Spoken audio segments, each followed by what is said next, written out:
सूरह निसा की आयत नंबर 69 में अल्लाह पाक ने इरशाद फरमाया, वमन युतिइल्लाह वर रसूल फउलाइका मअल्लज़ीना अनअमल्लाहु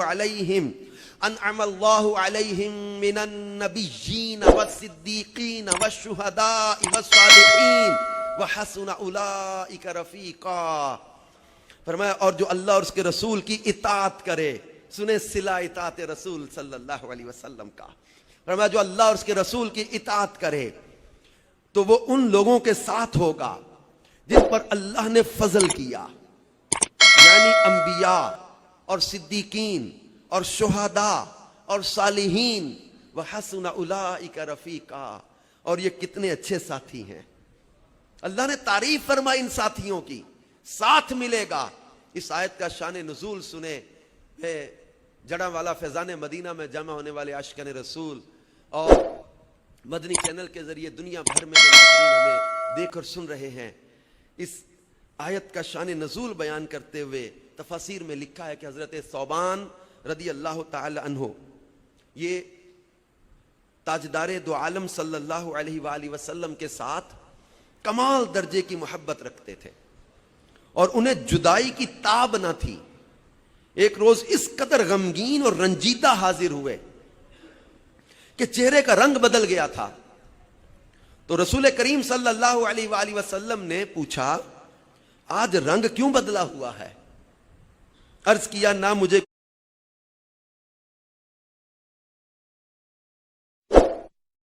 कोई बीमारी है और ना दर्द, सिवाय इसके कि जब हुजूर सल्लल्लाहु अलैहि वसल्लम सामने नहीं होते तो इंतहा दर्जा की वहशत और परेशानी हो जाती है।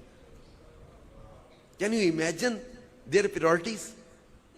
आज हमारी प्रायोरिटीज क्या है, हमारी तरजीहात क्या है? हज़रत सौबान रज़ी अल्लाह ताला अपने चेहरे की रंगत के बदल जाने और गमज़दा हो जाने पर क्या अर्ज करते, मुझे दर्द भी कोई नहीं, मुझे कोई बीमारी भी नहीं, मगर जब तक आप सल्लल्लाहु अलैहि वसल्लम सामने नहीं होते ना तो इंतहा दर्जे की परेशानी और वहशत हो जाती है। जब आखिरत को याद करता हूं तो यह अंदेशा होता है कि वहां मैं किस तरह दीदार पा सकूंगा। आप आला तरीन मुकाम में होंगे और मुझे अल्लाह पाक ने अपने करम से जन्नत भी दी, तो इस मुकाम आली तक रसाई कहां? आप तो आला दर्जे में जन्नत के होंगे और मैं आम जन्नत में। तो मैं अब यहां थोड़ी देर के लिए जुदाई बर्दाश्त नहीं कर पाता। अब नजर ना आए तो दिल बेकरार हो जाता है। तो वहां अगर आपकी जियारत ना मिली, आपका दीदार ना मिला तो मेरा क्या बनेगा? तो ये तसव्वुर मुझे रुला देता है, ये चीज मुझे बेचैन और बेकरार किए रखती है।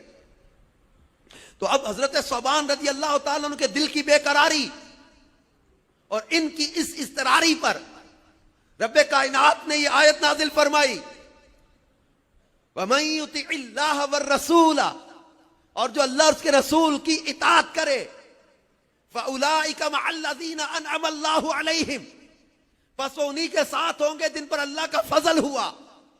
यह सिला बयान कर दिया अल्लाह और उसके रसूल की इताअत का कि अल्लाह उसे अपने प्यारों का साथ अता करेगा, अल्लाह उसे इनाम याफ्तगान का साथ अता करेगा, अल्लाह उसे जिन पर फजल हुआ उनका साथ अता करेगा।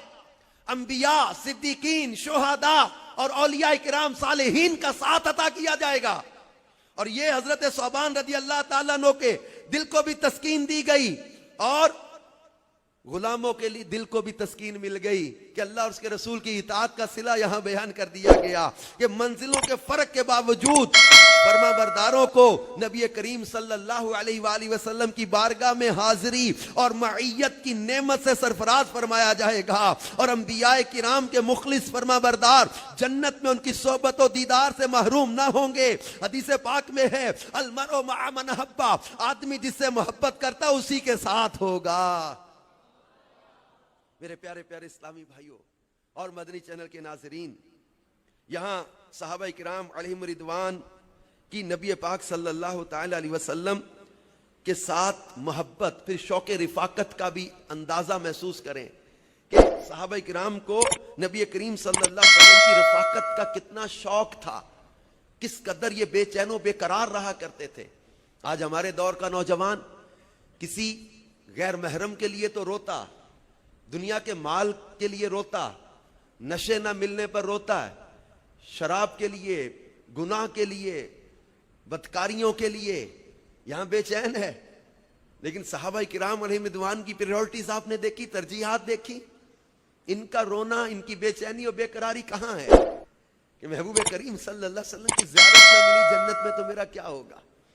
हजरत रबिया रज़ी अल्लाह ताला अन्हु को जब इख्तियार दिया कुछ मांगने का तो उन्होंने मांगा क्या? जब फरमाया ना सल रबिया मांग, तो उन्होंने क्या मांगा?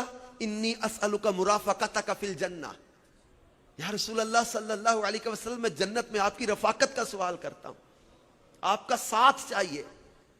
तो नबी करीम सल्लल्लाहु अलैहि वसल्लम की ज़ियारत की तलब, आपकी रफाकत, आपका कुर्ब, ये प्रायोरिटी है, ये तरजीह है। और अल्लाह पाक ने यहां इनाम बयान किया है, सिला बयान किया है कि जो अल्लाह और उसके रसूल की इताअत करे बस वो उन्हीं के साथ होगा जिन पर अल्लाह का फजल हुआ, तो अल्लाह अपने प्यारों का उन्हें साथ अता करेगा। तो यहां अल्लाह तबारक व तआला ने ये इनाम बयान किया है इताअत रसूल सल्लल्लाहु अलैहि वसल्लम का, क्योंकि हकीकत में नबी करीम सल्लल्लाहु अलैहि वसल्लम की जो इताअत है इसको अल्लाह पाक ने कुरान पाक में ही बयान किया, मन युतिइर रसूल फकद अता अल्लाह, जिसने रसूल सल्लल्लाहु अलैहि वसल्लम की इताअत की उसने अल्लाह ही की इताअत की है। तो रसूल पाक सल्लल्लाहु अलैहि वसल्लम की इताअत असल में अल्लाह ही की इताअत है। तो लिहाजा मेरे प्यारे इस्लामी भाइयों, जहां अल्लाह और उसके रसूल की इताअत का हुक्म दिया जाता है, यहाँ रसूल पाक सल्लल्लाहु अलैहि वसल्लम अल्लाह के हबीब हैं, अल्लाह के महबूब हैं, अल्लाह के प्यारे रसूल हैं। अब इनकी फर्माबरदारी को अल्लाह ने अपनी फर्माबरदारी करार दिया है। और इसी तरह सूरह निसा में अल्लाह पाक जल्ला शानुहु ने इरशाद फरमाया, वमा अरसलना मिर रसूलिन इल्ला लियुत्वा बिइज़्निल्लाह वलौ अन्नहुम इज़ ज़लमू अनफुसहुम जाऊका फस्तगफरुल्लाह वस्तगफर लहुमुर रसूल लवजदुल्लाह तव्वाबर रहीमा।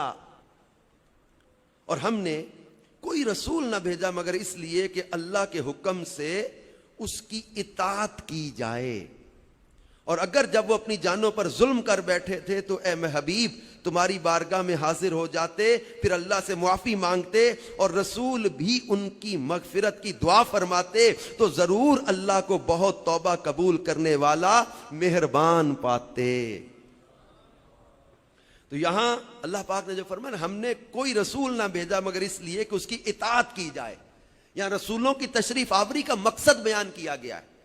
अल्लाह पाक रसूलों को भेजता ही इसलिए है कि अल्लाह के हुक्म से उनकी इताअत की जाए।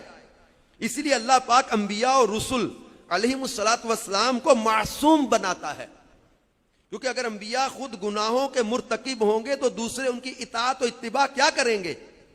रसूल की इताअत इसलिए जरूरी है कि अल्लाह की इताअत का तरीका ही रसूल की इताअत करना है। यह अहमियत समझे कि अल्लाह की इताअत का तरीका ही रसूल की इताअत करना है, इससे हटकर इताअत इलाही का कोई दूसरा तरीका नहीं। जो रसूल की इताअत का इनकार करे वो काफिर होगा, अगरचे सारी जिंदगी सर पर कुरान उठाकर फिरता रहे। इस आयत की तफसीर में तफसीर सिरातुल जिनान में बयान किया गया। फिर अगली आयत में अल्लाह पाक जल्ला शानुहु ने जो इरशाद फरमाया वो मजीद इस इताअत की तरफ रग़बत दिलाता है। अल्लाह पाक फरमाता है फला व रब्बिक ला युमिनूना हत्ता युहक्किमूका फीमा शजरा बैनहुम सुम्मा ला यजिदू फी अनफुसिहिम हरजम मिम्मा क़दैत व युसल्लिमू तस्लीमा। तो ऐ हबीब तुम्हारे रब की कसम, ये लोग मुसलमान ना होंगे जब तक अपने आपस के झगड़े में तुम्हें हाकिम ना बना ले, फिर जो कुछ तुम हुक्म फरमा दो अपने दिलों में उससे रुकावट ना पाए और अच्छी तरह से दिल से मान लें। ये अल्लाह पाक जल्ला शानुहु ने या कसम के साथ फरमाया कि हबीब तुम्हारे रब की कसम। तो ये नबी करीम सल्लल्लाहु ताला अलैहि वसल्लम के हुक्म को तस्लीम करना यहां बता दिया कि फर्ज कतई है। जो शख्स ताजदार रिसालत सल्लल्लाहु अलैहि वसल्लम के फैसले को तस्लीम नहीं करता वो मुसलमान नहीं। ईमान का मदार ही अल्लाह और उसके रसूल सल्लल्लाहु अलैहि वसल्लम के हुक्म को तस्लीम करने पर है। और यहां ईमान का मदार फला वरब्बिका ला युमिनूना हत्ता युहक्किमूक के साथ रसूल पाक सल्लल्लाहु अलैहि वसल्लम के हुक्म को तस्लीम करने पर बयान किया गया। तो यहां पता चला कि रसूल पाक सल्लल्लाहु अलैहि वसल्लम हाकिम भी हैं और आप सल्लल्लाहु ताला अलैहि वसल्लम के हुक्म को दिलो जान से मानना जरूरी है। इसके बारे में दिल में भी कोई रुकावट नहीं होनी चाहिए। एक तो एक बात मानना, दूसरा यहां फरमाया दिल में भी रुकावट कोई नहीं होनी चाहिए। विदाउट एनी हेजिटेशन रसूल पाक सल्लल्लाहु अलैहि वसल्लम की फरमाबरदारी की जाएगी। और इस आयत के आखिर में यहां बयान कर दिया गया कि फिर अपने दिलों में हुजूर अलैहिस्सलाम के हुक्म के मुताल्लिक कोई रुकावट ना पाए और दिलो जान से तस्लीम कर लें, दिलो जान से